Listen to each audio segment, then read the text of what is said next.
Hello everyone, I am Vaishali. कैसे हो आप सब? आज की इस वीडियो में डिटेल में डिस्कस करेंगे कि क्या हम अप्लाइड पोर्शन से, अगर हम अप्लाइड पोर्शन सिर्फ और सिर्फ अप्लाइड पोर्शन तैयार करते हैं अपने गेट 2026 एग्ज़ाम के लिए, तो क्या हम 50+ मार्क्स अचीव कर सकते हैं। यहाँ पे अप्लाइड पोर्शन कहने का मतलब कि आप दो तरीके से काम कर सकते हैं। एक तो सिर्फ और सिर्फ ओनली अप्लाइड पोर्शन लेके चलिए, that is the one of the thing. दूसरा पोर्शन ये है कि हम अप्लाइड लेके चल रहे हैं अपनी प्रिपरेशन में, और प्लस इसके साथ हमने एप्टीट्यूड भी ऐड कर दिया। ये दो तरीके से देखते हैं कि कैसे हम 50+ मार्क्स की अप्रोच रख सकते हैं। तो सबसे पहले बात करते हैं अप्लाइड पोर्शन की। अप्लाइड पोर्शन में कौन कौन से टॉपिक्स हमारे आते हैं गेट 2026 एग्ज़ाम के लिए। जैसे हमारे पास इस समय सितंबर के तो 6-7 दिन है, इसको निकाल दो, तो अक्टूबर, नवंबर, दिसंबर, जनवरी एंड फरवरी, इन 5 महीनों के लिए हम किस तरीके से जनवरी तक लेके चलता है 4 मंथ में किस तरीके से हम गेट की प्रिपरेशन करें ताकि हम गेट में अच्छे से स्कोर कर सकें। तो देखिए, सबसे पहला जो इसमें मोस्ट इम्पॉर्टेंट टॉपिक आता है अप्लाइड पोर्शन से, वो आता है डिफरेंशियल इक्वेशन, जिसमें आप इसको बाइफरकेट कर सकते हो ओडी में और पीडी में। ठीक है, जो टोटल डिफरेंशियल इक्वेशन है, ध्यान से समझिएगा, जो टोटल डिफरेंशियल इक्वेशन है ये आपकी 17.5 मार्क्स की या 18 मार्क्स तक की इस तरीके से आती है। अगर हम बात करें bifurcation of ordinary differential equation and partial differential equation, तो करीबन यहाँ से ले लो आप 10 नंबर की ओडी और 6 से 7 नंबर की पीडी, या फिर 11 नंबर की ओडी और 7 से 8 नंबर की पीडी, इस तरीके से। तो टोटल 17 मार्क्स, 15 से लेके 17 मार्क्स आप लगा सकते हो मैक्सिमम, जो हमें यहाँ से मिल सकते हैं। नेक्स्ट अगर मैं टॉपिक की बात करूं तो नेक्स्ट टॉपिक हम यहाँ पे ले लेते हैं न्यूमेरिकल एनालिसिस। न्यूमेरिकल एनालिसिस भी हमारा 10 मार्क्स तक का एग्जाम में आता है। ठीक है, तो यहाँ पे हमारे हो गए 10 मार्क्स। क्लियर। अब नेक्स्ट टॉपिक हम यहाँ पे लेके चलते हैं, अलग अलग कलर से लिखते हैं ताकि आपको थोड़ी क्लैरिटी मिल जाए। नेक्स्ट हम लेते हैं यहाँ पे linear programming problem. Linear programming problem आपकी कभी 6 मार्क्स की भी आती है, कभी 8 मार्क्स की भी आती है, कभी 10 मार्क्स की भी आती है, अलग अलग ईयर्स में आई है। तो हम यहाँ पे इसके 6 मार्क्स ही लेके चले हैं, या फिर ज़्यादा मैक्सिमम लेके चलते हैं तो 8 ले लेते हैं। यहाँ पे हम मैक्सिमम मार्क्स ले रहे हैं। ठीक है, ये समझो। जो भी बच्चे तैयारी कर रहे हैं, जिनका अप्लाइड स्ट्रॉन्ग है, और जो बच्चा सिर्फ अप्लाइड से ही करना चाह रहा है, उनके लिए मैं बता रही हूँ। ठीक है, फिर इसी तरीके से प्योर का भी देखेंगे नेक्स्ट वीडियो में। मैक्सिमम की बात कर, कैलकुलस। कैलकुलस भी हमारा 10 मार्क्स के अराउंड एग्जाम में आ रहा है, क्योंकि वेक्टर कैलकुलस भी आ रहा है, डिफरेंशियल कैलकुलस भी आ रहा है, इंटीग्रल कैलकुलस भी आ रहा है। तो पूरा हमारा 10 नंबर का कैलकुलस का पोर्शन आ रहा है। तो यहाँ पे आप इसके मैक्सिमम मार्क्स 10 लेके चल लो। ठीक है, अब इसके बाद हमारे पास जो हम टॉपिक ऐड करेंगे वो करेंगे एप्टीट्यूड का पोर्शन ऐड।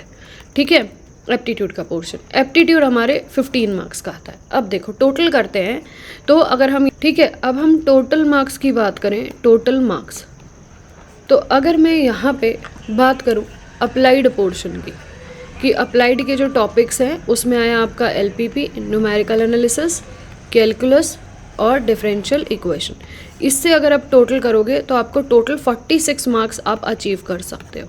ठीक है, अगर मैं इन पे आपका एप्टी भी ऐड कर दूं, एप्टीट्यूड, तो प्लस 15 मार्क्स, आपका टोटल 61 मार्क्स हो जाता है। ठीक है, अब बात करते हैं जो रियलिस्टिक अप्रोच हम रख सकते हैं। तो यहाँ पे आ जाते हैं रियलिस्टिक अप्रोच। दैट मीन्स कि क्या हमारी रियलिस्टिक अप्रोच रहती है मार्क्स को ऑब्टेन करने में। तो अगर रियलिस्टिक अप्रोच की मैं बात करूं, तो रियलिस्टिक अप्रोच में जो हमारे पास डिफरेंशियल इक्वेशन है, ODPD कहें, तो टोटल 17 मार्क्स की आती है।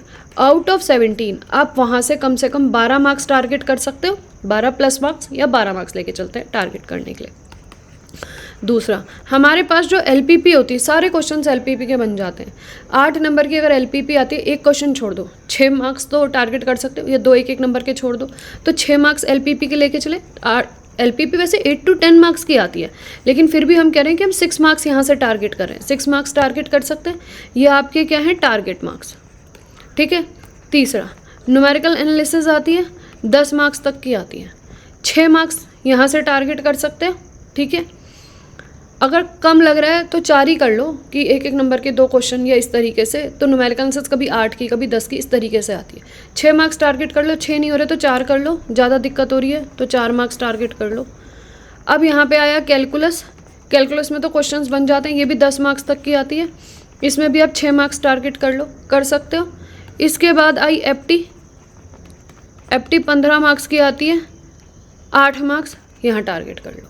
क्लियर। अब मार्क्स देखो, अगर हम टोटल करें तो 6 1 6 12 18 18 और +8 +12 ये पूरे हो गए आपके 38 मार्क्स।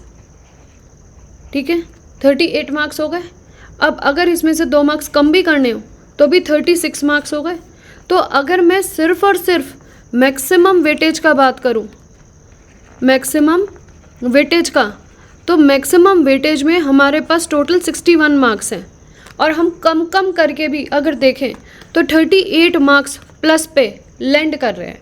जो बच्चा इन्हीं टॉपिक्स को अच्छे से तैयार कर लेगा वो 40 प्लस 42 प्लस 43 प्लस मार्क्स नहीं अचीव कर सकता। I am not adding any pure option, I am taking only applied through this.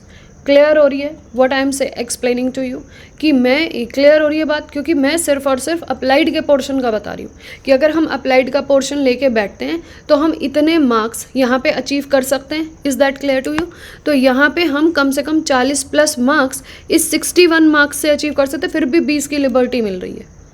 तो इसीलिए मैं आपसे कहती हूँ कि अगर आपको लग रहा है कि आपका अप्लाइड, इसीलिए मैं आप लोगों से कहना चाह रही हूँ कि अगर आपको लग रहा है कि प्योर में टाइम कंज्यूमिंग है या टाइम लग रहा है तो गेट एग्ज़ाम को आप अप्लाइड के भरोसे भी बहुत अच्छे वेटेज के साथ क्वालिफाई कर सकते हो।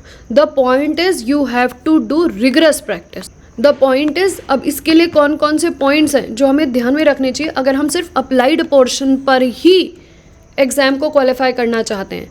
तो पहले PYQs की प्रैक्टिस, जो टॉपिक्स आपके सेलेक्टिव हैं, टॉपिक सेलेक्टेड हैं, उनके PYQs की कम से कम 15 ईयर्स के PYQs की प्रैक्टिस। किसके? गेट के PYQs की प्रैक्टिस। इसके अलावा जो टॉपिक सेलेक्टेड है, इनके जो CSIR में टॉपिक्स आ रहे हैं उनके CSIR के PYQs की कम से कम लास्ट 5 ईयर्स की टॉपिक्स की प्रैक्टिस।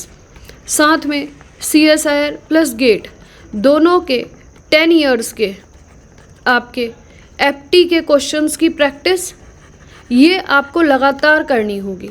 इससे पहले जो कॉन्सेप्ट्स, जो थ्योरी आप, जिन टॉपिक्स को आप पढ़ रहे हैं उनके थ्योरी कॉन्सेप्ट्स क्लियर होने चाहिए, प्लस उनके शॉर्ट नोट्स होने चाहिए, और तब आप उनके इस तरीके से PYQs की प्रैक्टिस करिए। साथ में आप टेस्ट सीरीज़ लगाइए। ये आपको ज़रूर हेल्प करेगा इस आउट ऑफ 61 से 40 प्लस मार्क्स टारगेट करने में। मैंने अभी कोई प्योर का पोर्शन नहीं लिया है। अगर आप 38 प्लस भी आराम से टारगेट कर लेते हो तो बहुत सेफ साइड से एग्ज़ाम क्वालिफाई कर रहे हो। जो भी गेट MA वाले स्टूडेंट हैं उनका एग्ज़ाम 25 में जनरल कैटेगरी का क्वालिफाई हो जाता है। 26 27 लेके चल लो तब भी 10 नंबर की लिबर्टी हमारे पास, हम तो बहुत अच्छी रैंक पे लैंड कर जाएंगे 38 39 40 मार्क्स तक में। तो आप आराम से, जो बच्चे 27 28 वाले उन्हीं को IITs NITs से कॉल आ जाती है फॉर डूइंग MTech, एंड अगर आप PhD के लिए भी जाना चाहते हैं तो। लेकिन आप लोगों को अच्छा स्कोर लाना चाहिए। I am not here, I am saying that कि आप लोगों को अच्छा स्कोर लाना चाहिए, तो उसके लिए आप इन टॉपिक्स को इस तरीके से तैयार कर सकते हैं। आई होप इस वीडियो से आपको ज़रूर हेल्प मिलेगी कि अप्लाइड के पोर्शन को आप किस तरीके से तैयार करें अपने गेट के एग्जाम को क्वालिफाई करने के लिए। अगर वीडियो अच्छी लगी हो तो चैनल को ज़रूर सब्सक्राइब करें। नेक्स्ट वाली वीडियो में मैं आपको बताऊंगी कि प्योर के पोर्शन को किस तरीके से आपको गेट के एग्जाम के लिए तैयार करना चाहिए। तो thank you for watching this.